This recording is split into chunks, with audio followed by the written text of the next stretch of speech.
Olá, irmãos. A nossa devocional de hoje é baseada no primeiro livro de Samuel, capítulo 13, do versículo 1 ao versículo 15. Esse texto nos apresenta uma história dramática, o drama de uma batalha, de um rei, de um povo. Saul tinha sido recentemente empossado como rei do povo de Israel. Era um tempo de novidade e euforia para o povo. E naquela época, o grande adversário de Israel eram os filisteus. E justamente esse texto narra o contexto de uma batalha entre os filisteus e o povo de Israel. Só que era uma batalha que o povo de Israel não tinha a menor condição de vencer. Veja, Israel vai para aquele confronto com 3.000 soldados, enquanto os filisteus acampam para poder enfrentar Israel com nada menos do que 30.000 carros de guerra, 6.000 cavaleiros e um número de soldados tão grande que não se podia contar. Humanamente falando, não havia a menor chance para Israel naquela batalha. E para piorar, os soldados de Israel não dispunham de armamento. Já os filisteus ostentavam as melhores armas da época. Ou seja, qual é o cenário? Israel foi para uma batalha desarmado contra o exército 10 vezes maior do que eles. E a coisa só vai ficando pior.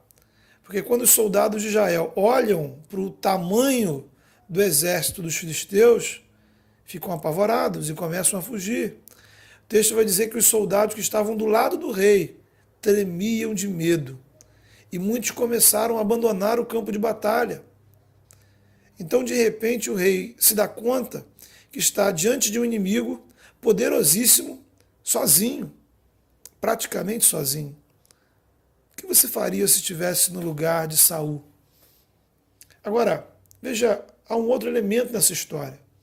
Naquele período, o líder espiritual do povo de Israel era Samuel. Ele era o profeta e o sacerdote, o homem que tinha a missão de levar o povo à palavra de Deus. E Samuel tinha dito para Saul que o povo não poderia iniciar o combate antes dele chegar para dedicar os sacrifícios a Deus e dar orientações ao povo.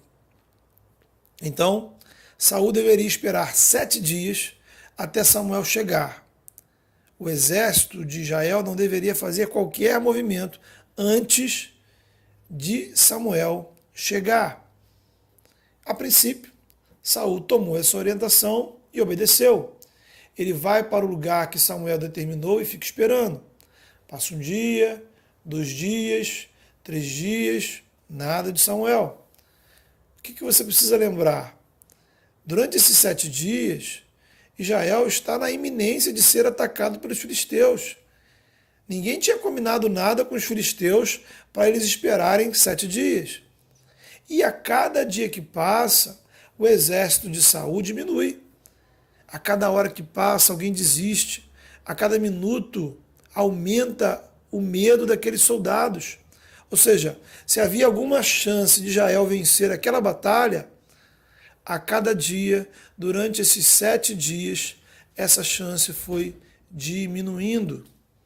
Ao final de uma semana, o exército de Israel, que inicialmente era de 3.000 homens, reduziu para apenas 600 homens.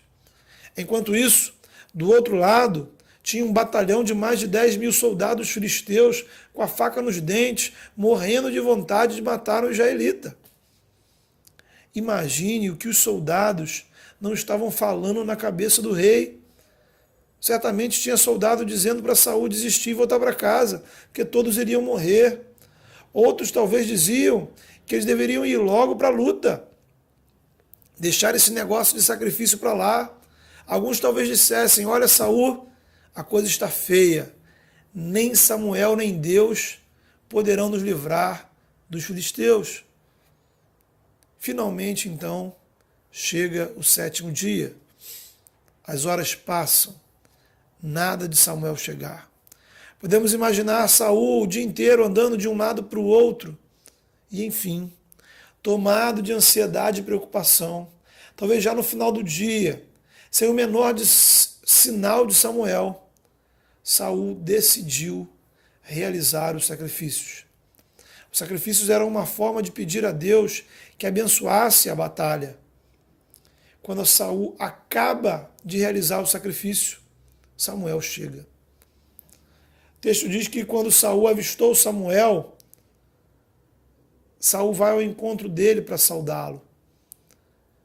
Samuel, porém, olha para ele e diz: você agiu como um tolo. Você cometeu um grande erro. Você deveria ter me esperado, mas a sua precipitação trará consequências sobre a sua vida. A sua ansiedade, o seu medo, a pressão levou você à desobediência. É importante você perceber o que estava em jogo aqui. Não era simplesmente uma batalha contra os filisteus. O que estava em jogo não era lutar contra um outro exército.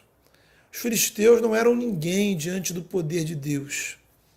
A grande batalha aqui era pela vontade de Deus. O ponto central dessa história era a obediência e a confiança em Deus. Essa experiência, essa história dessa pequena batalha ficou registrada na palavra, preservada nas Escrituras, para que o povo de Israel e cada servo de Deus, como eu e você, aprendesse uma lição muito importante sobre o relacionamento com Deus. A relação entre confiança e obediência. Quanto menos confiamos no Senhor, menos obedecemos. Imagine o cenário. Você está diante de uma batalha. Existe um exército muito maior do que o seu ali fora preparado para te enfrentar. Eles têm mais armas, mais soldados, mais coragem. O que você precisa para vencer essa batalha? O que você pediria? Para os soldados de Israel, a resposta era clara. Precisamos de um exército maior e bem mais preparado. Se não temos, é melhor fugir. Ao longo da história de Israel, diante de diferentes inimigos, o povo sempre pôs sua confiança na força militar. Se eles tivessem um grande exército, ora, estavam confiantes da vitória. Se, porém, a força militar era fraca, batia o desespero. Eles procuravam desesperadamente a ajuda de um outro exército para ajudá-los. É exatamente assim que a gente age. Diante de alguns desafios, nos enchemos de orgulho e vaidade e afirmamos que não precisamos da ajuda de ninguém. Achamos que não precisamos nem orar. Em outros momentos, quando nos damos conta que somos limitados e incapazes, quando nos sentimos inferiores diante do tamanho do desafio, bate o desespero e procuramos qualquer um que possa nos ajudar e socorrer. Ou seja, quando a nossa força humana é insuficiente, procuramos uma outra força humana para nos socorrer. Às vezes, tanto para Israel quanto para a gente hoje, a solução está na religiosidade. Precisamos de uma proteção espiritual para vencer o inimigo. Então, vamos cultuar o Deus da chuva, o Deus do sol, o Deus da guerra. E quanto mais cultos, mais sacrifícios, mais rituais, melhor. Porque colocamos a nossa confiança na cerimônia religiosa, independentemente da religião. De alguma forma, foi isso que aconteceu com Saul. A questão para ele era o sacrifício. A perspectiva de Deus aqui é um ser impessoal, que te abençoa desde que você faça o ritual correto. A pergunta que importa nesse caso é: o que eu devo fazer?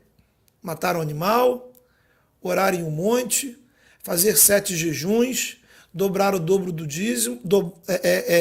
Dedicar o meu dízimo em dobro, fazer uma vigília, carregar uma fitinha por tantos dias no meu braço. Infelizmente, muitas pessoas encaram o cristianismo dessa forma. Elas querem saber o que devem fazer para serem abençoadas. Elas querem uma receita, uma lista de tarefas, qual é o preço a ser pago. Só que na Bíblia a pergunta mais importante não é o que fazer, mas para quem fazer. No Evangelho, o quem é mais importante do que o que. A Bíblia existe para te revelar alguém, para falar dele, para te responder a pergunta mais importante de todas: quem? A primeira linha escrita no Antigo Testamento apresenta quem é o seu Criador. A primeira página do Novo Testamento revela quem é o seu Salvador, o Filho de Deus que se tornou o ser humano, chamado Jesus de Nazaré. O Evangelho não discute o que você precisa fazer para ser salvo. A Bíblia não responde a pergunta sobre o que você deve fazer para ser abençoado. O único eu que importa na Bíblia é Ele. Quando diz: eu sou o Senhor teu Deus, eu sou o Senhor e fora de mim não há Salvador, eu sou o Senhor, o vosso Santo, o Criador, o vosso Rei, eu mesmo sou o que apago as tuas transgressões, eu sou o Senhor e não há outro, além de mim não há Deus. Esse eu foi revelado no Novo Testamento, quando Jesus afirma: eu sou o bom pastor, eu sou a luz do mundo, eu sou a porta das ovelhas, eu sou o caminho, a verdade, a vida. O Evangelho desafia você a confiar em Deus que te criou e cuida de você, a confiar em Jesus, que deu a vida por você, ressuscitou e é Senhor de todas as coisas, a confiar no poder do Espírito Santo, que é dado a todo aquele que crê em Jesus. Quando você crê e confia em Jesus, independentemente dos seus recursos, você pode saber que, se for da vontade de Deus, Ele te dará vitória. Não precisamos nos apavorar ou fugir ou nos esconder. Devemos sim buscar a vontade do Senhor. Senhor, eu quero estar onde o Senhor quer que eu esteja. Lutar as lutas do Senhor. Agora, a nossa confiança em Deus precisa nos levar à fidelidade e à obediência. Repare na justificativa que Saul apresenta para o seu erro. Ele afirma para Samuel: olha, Samuel, eu fui forçado pelas circunstâncias. Quantas vezes isso já foi realidade na sua vida e na minha? Quantas vezes nos sentimos forçados, pressionados e agimos de forma contrária à vontade do Senhor? A pergunta é: o que tem te pressionado? É o dinheiro, é a família, é a preocupação com o trabalho, são os filhos, é a saúde? Naturalmente, todos nós somos pressionados o tempo todo. Não se vive nesse mundo sem ser pressionado. A grande questão é: qual é o efeito dessa pressão sobre a sua vida? Será que a pressão tem te feito abrir mão da fidelidade à vontade do Senhor? Lembre, a questão não é o que, mas quem. Para quem eu estou fazendo? Quando conscientemente abrimos mão da vontade do Senhor, não é simplesmente uma coisa que deixamos de fazer, é alguém que deixamos de obedecer. É sermos infiéis com o nosso Criador, o nosso Salvador, o Senhor das nossas vidas. Todo pecado é um pecado contra Deus. Ora, o que são as tentações, senão uma pressão espiritual do diabo, te pressionando a pecar? O que são as perseguições, senão uma pressão social, para que a pessoa abra mão da sua fé? É importantíssimo você entender, e quando falamos de obediência e fidelidade, isso envolve naturalmente um quê? Coisas a serem feitas, atitudes, decisões. Exemplo: não mentir, amar o próximo, agir com honestidade, orar. Porém, a obediência cristã nunca é um fim em si mesma. Se fosse, o Evangelho seria tão somente uma lista de tarefas, leis, regras. Mas o Evangelho não é isso. O Evangelho fala de um relacionamento pessoal que nos desafia à fidelidade e obediência à vontade dele, que é o Senhor das nossas vidas, baseado no amor e na graça dele que se entregou por nós. Apocalipse capítulo 2 nos afirma: ser fiel até a morte e dar-te a coroa da vida. Hoje o Senhor desafia você a ser fiel àquele que é o seu Criador, Senhor da sua vida, a despeito das pressões que você esteja enfrentando. Esse é o seu desafio. Não sacrifique a sua obediência no altar da ansiedade, da precipitação, do medo. Confie no Senhor, porque Ele é poderoso para nos guardar diante das provações e tentações. Ele virá te socorrer. Por fim, vale lembrar o encontro de Jesus com Pedro, narrado em João 21. Pedro negou Jesus 3 vezes. Diante da pressão dos judeus, Pedro foi infiel. Pedro desonrou o Senhor. E quando Jesus ressuscitou, ele reencontra Pedro. E ao invés de dar uma bronca, Jesus simplesmente pergunta: Pedro, você me ama? Jesus não perguntou pelo que Pedro tinha feito ou deixado de fazer. Jesus perguntou quem Pedro amava. E quando a resposta foi sim, Jesus diz: então, cuida das minhas ovelhas. Se você falhou, se você negou Jesus, se você cedeu às pressões, hoje o Senhor te pergunta quem você ama, em quem você confia. É dessa resposta que virá a restauração para a sua vida. Se você falhou, confesse novamente a Deus o seu amor por Jesus e na força do Espírito Santo, reinicie a sua caminhada, olhando para o Senhor, não para as circunstâncias.